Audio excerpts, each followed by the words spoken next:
Sa bawat ilaw na kumikislap, may kwento ng pangarap na naghihintay magliyab. Dito sa San Fernando, Pampanga, ang kilalang tahanan ng pinakamagagandang parol sa bansa, may mga kamay na patuloy na lumilika, hindi lang ng dekorasyon, kundi ng pag-asa. At ngayong araw, isang panibagong lakas ang igagawad sa kanila. Samahan ninyo kami sa pagtunghay sa isang kwento ng pagtutulungan, katatagan, at mga pamilyang pilit umaangat sa tulong ng DSWD. Ito ang simula ng isang bagong kabanata para sa Santa Lucia Lantern Makers SLPA at nais namin maging bahagi kayo ng kanilang paglalakbay. Ngayong Kapaskuhan, hatid ay bagong pag-asa, pagmamahal na nadarama sa puso ng bawat isa. Sa bawat sinag ng kumukutitap na ilaw, may kwentong naghihintay, mabigyang liwanag. Sa bawat kulay na naglalaro sa gabi, may pangarap na unti-unting bumubuo ng bagong kinabukasan. Ito ang San Fernando City, Pampanga, ang pinagdarausan ng sikat na Ligligan Parul o Giant Lantern Festival tuwing Disyembre. Kilala din ito bilang Christmas Capital of the Philippines at Home of the Giant Lanterns. Dito, ipinagpapatuloy ng mga taga-Pampanga ang tradisyong nagbigay liwanag sa Pasko ng sambayanang Pilipino. Dahil sa DSWD, ikaw ay biyaya. Mahigit isang siglo nang umiilaw ang mga parol ng Pampanga. Hindi lamang bilang dekorasyon, kundi bilang simbolo ng pagsasama at pananampalataya. Mula sa simpleng bituin na gawa sa papel, lumawak ito tungo sa malalaking parol na may madetalye na disenyo at makabagong mekanismo.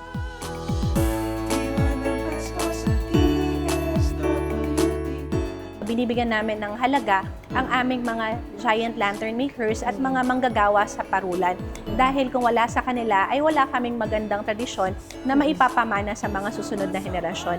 At hindi lamang sa paggawa ng higanting parol nakikilala ang aming mga kababayan dito sa San Fernando, kundi na rin sa pagnenegosyo ng paggawa ng mga parol na sinasabit natin sa ating mga tahanan at mga bahay-bahay. Kung kaya sa buong taon ay may mga manggagawa tayo ng mga parol sa iba't ibang mga barangays ng Siyudad San Fernando.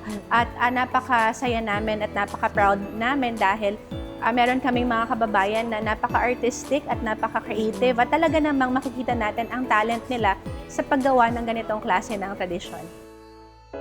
Nagkaroon kami ng pagkakataon na masubukan ang tradisyonal na paraan kung paano paganahin o pasayawin ang mga ilaw ng higanteng parol. Kabilang ito sa binibigyan ng grado tuwing nagkakaroon ng kompetisyon sa Giant Lantern Parade. Bali ako, originally hindi po ako dito. Bali nakapag-asawa po ako ng lantern maker.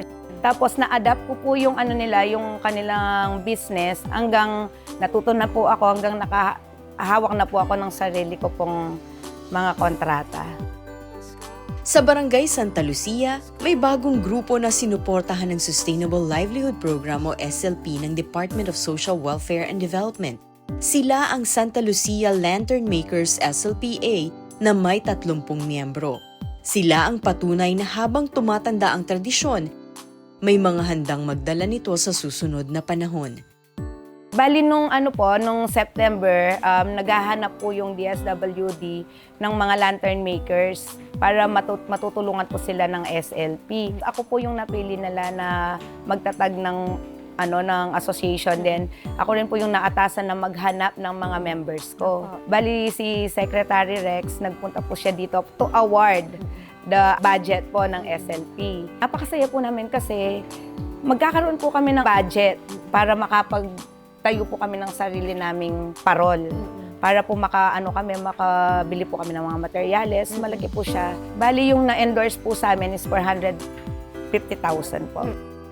Sa pagbisita ni DSWD Secretary Rex Gatchalian sa Santa Lucia, dala niya ang pag-asa na maipagpatuloy ng mga lantern maker ang tradisyon ng paggawa ng parol sa Pampanga. Ito yung essence ng SLP, yung patuloy mong i-improve yung negosyo para sumabay ka sa agos ng panahon, para maging sustainable siya. Hindi yung ngayon uso to, bukas pag may iba ng uso, matatalo ka. So this is the very essence of what we're pushing sa SLP, na patuloy na nag-innovate, patuloy na lalago. At kami naman sa departamento, magdadagdag tayo ng capital as they grow. Kasi sabi nga natin, the whole essence of sustainable livelihood is matagalang negosyo para maiahon natin ang ating mga kababayan mula sa kahirapan. Sa tulong ng SLP, nabuo ang grupo mula sa pagsasanay hanggang sa aktwal na produksyon ng kanilang unang batch ng makabagong parol.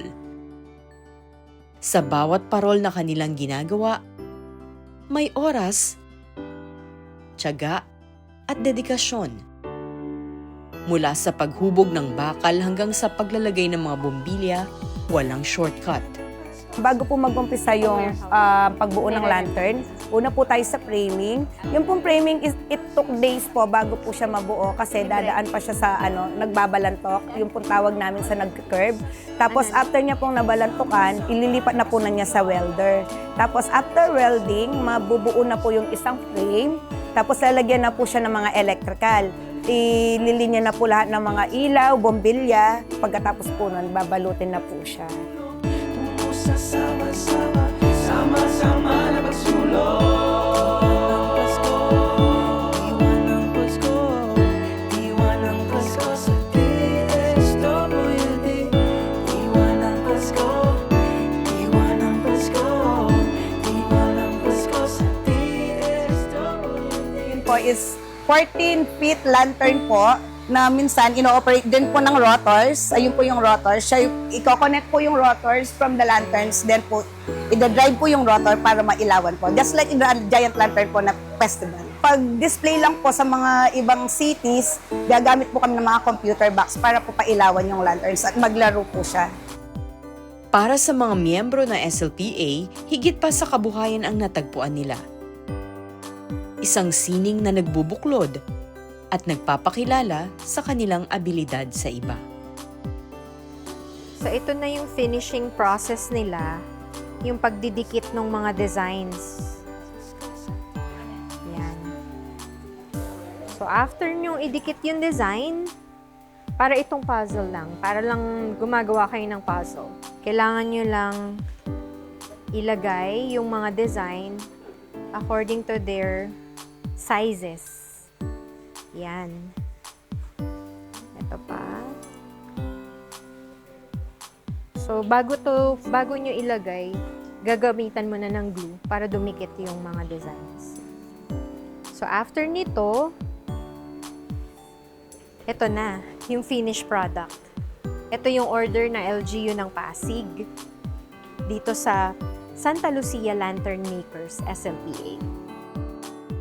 Ang mga parol mula Santa Lucia ay hindi lamang bumubuhay sa tradisyon, nagbibigay din sila ng oportunidad para sa kabuhayan ng pamayanan. Mula sa mga order sa barangay hanggang sa mga turismo at Christmas village installations sa iba't ibang panig ng bansa, lumalawak ang kanilang merkado. Nagkaroon na rin po kami ng pagkolekta ng resibo o tinatawag naming Grant Utilization Report. Afterwards, meron po kami naka-line up din na seminar sa kanila regarding po dun sa business. And looking forward po na makuha namin yung incentives para sa kanila after 2 years. Okay. And then afterwards, definitely hindi pa kami titigil doon. Meron pa after 5 years, pag-graduate nila, sana makuha ulit namin yun. Hindi lamang kabuhayan ang nabago, kundi ang kumpiyansa, pagkakaisa, at pag-asa ng bawat miyembro. Kapag sinuportahan po kasi natin yung lantern maker, hindi lang po tayo nagbibigay ng liwanag, literally, ng design, but nagbibigay po tayo ng pag-asa at liwanag sa mga tao na akala nila wala na silang pwedeng gawin. So, I think that is more of the symbol of the parol in San Fernando, that there is always hope in darkness. So, ito, ang pagtulong sa lantern makers ay isang bahagi ng ating programa na pag-angat ng buhay ng bawat Fernandino. Sa bawat Pilipino, laging handang tumulong tungo sa sama-sama, sama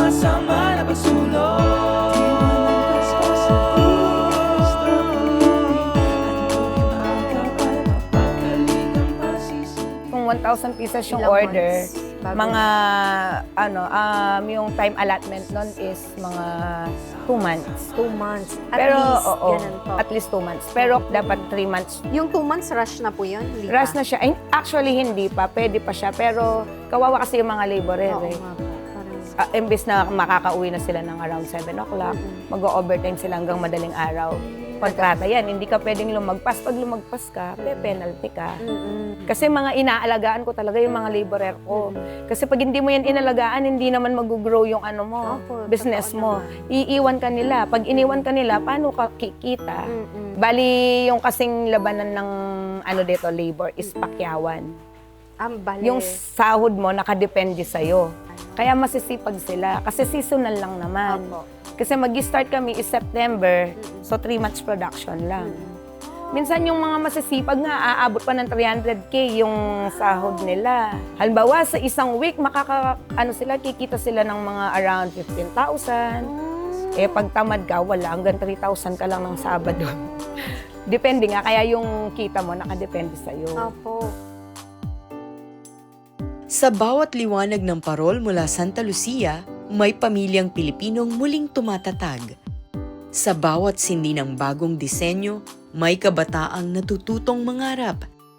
At sa bawat sinag na lumilikha ng kulay, nariyan ang pangakong ang tradisyon ay patuloy na mabubuhay dahil may mga taong handang mag-alay ng kanilang talento at puso.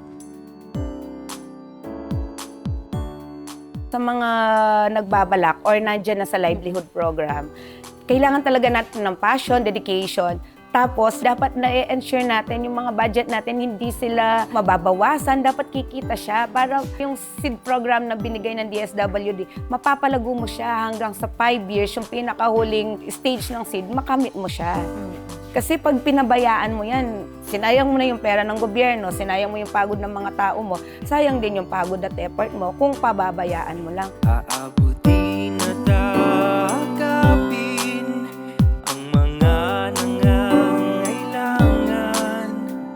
Paglilingkod sa bayan, tunay na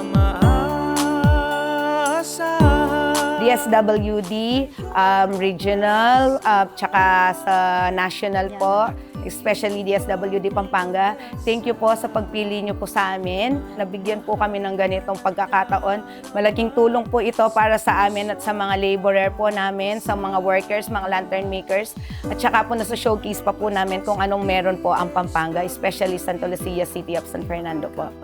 Pagkaling ang pasisilbi sa bawat Pilipino, laging handang tumulong, tungo sa sama-sama, sama-sama na magsulong.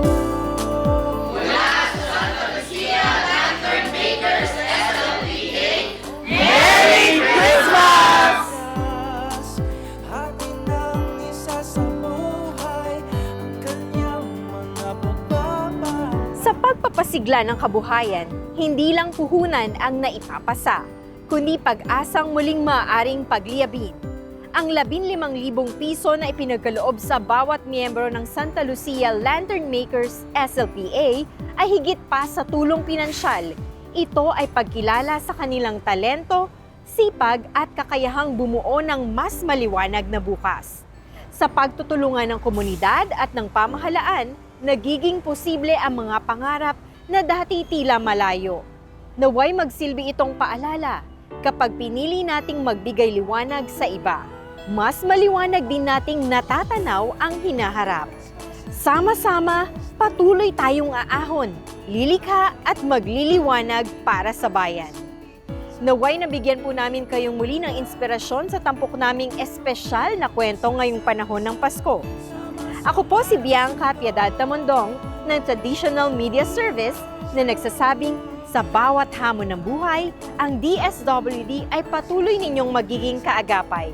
Hanggang sa susunod na Martes, abangan po ninyong muli ang isa na namang kwento ng pag-asa at pagbabago. Diwa ng Pasko, diwa ng Pasko sa DSWD. Diwa ng Pasko, diwa ng Pasko, diwa ng Pasko sa DSWD. Yung kapaskuhan